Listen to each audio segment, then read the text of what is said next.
Futurama episodes 5 and 6. Robot Rebellion and first look at Mom and Fry being rich. Oh boy. Bender is feeling annoyed that robots aren't more prominent in actual society. It's like they're second-class citizens. Let me know if I'm right or not.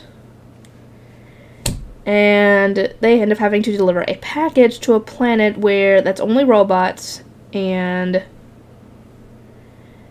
they kill humans on sight. So Bender's gonna have to be the one to deliver the package.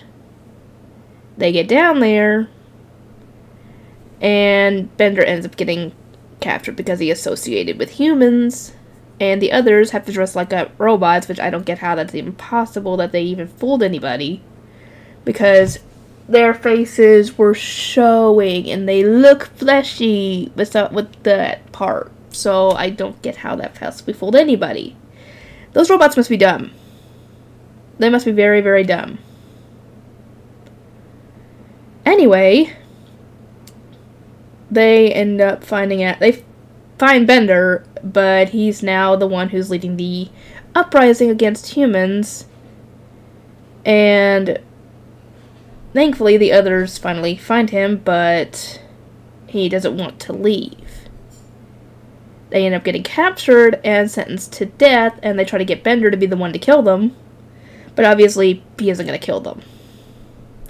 So they managed to escape, and the package ended up being a bunch of lug nuts, which they were apparently in short supply of, and they were apparently thankful to humans now because of this.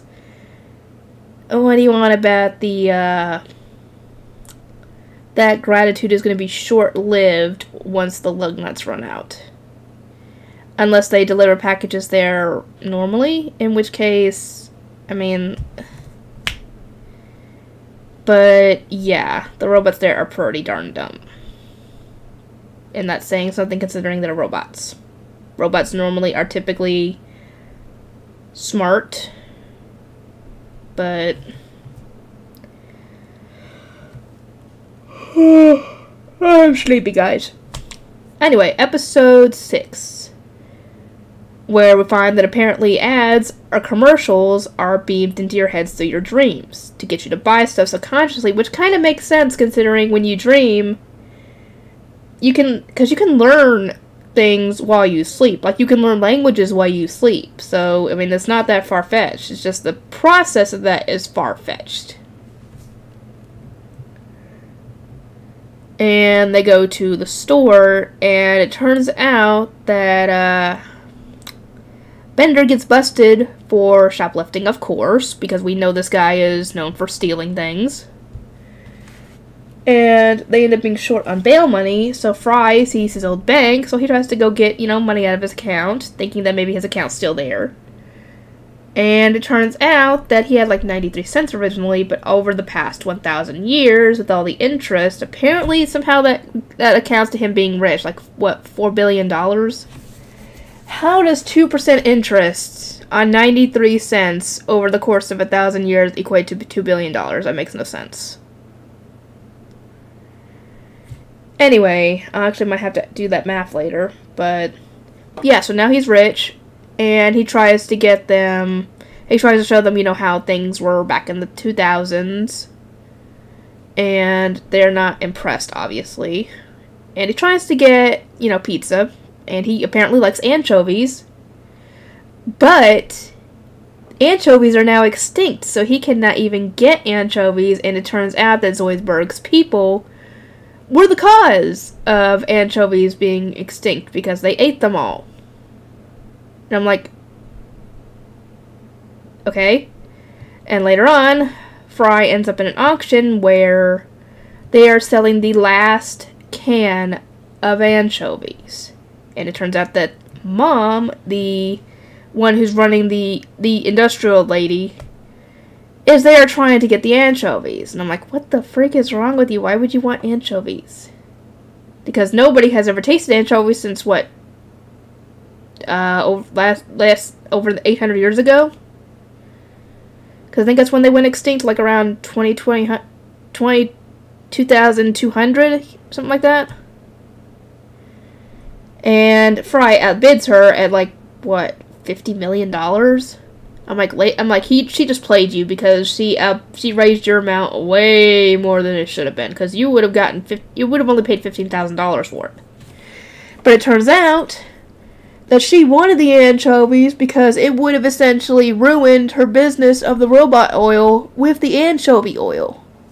And I'm like, he just wanted the anchovies more than likely to eat them. So her plan, if she had just let him eat them, then her plan would have been, it wouldn't have mattered.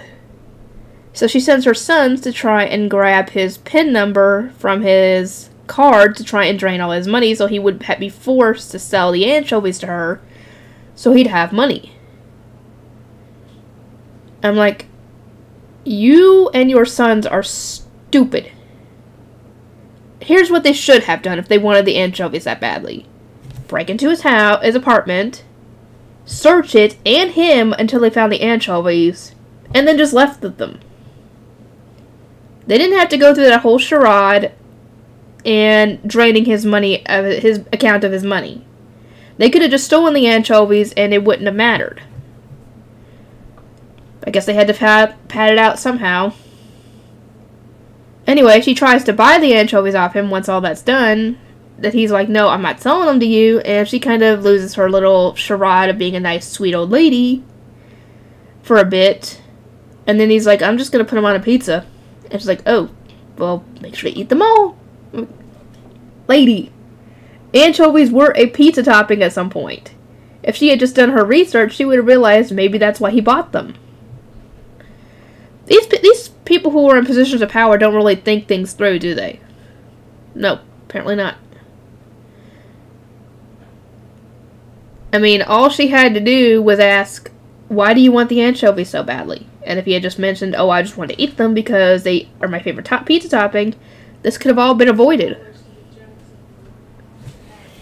Anyway. Yeah, everybody else hates anchovies. And Zoidberg eats all the pizza and wants more, and I'm like, dude, if time travel exists, all you have to do is go back to that point where anchovies were a thing, snag a few dozen of them, and breathe them into oblivion, and you would have anchovies again.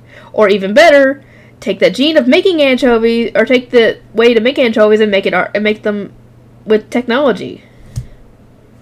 Don't know why they didn't do that. Anyway, I'll get to work on uploading this.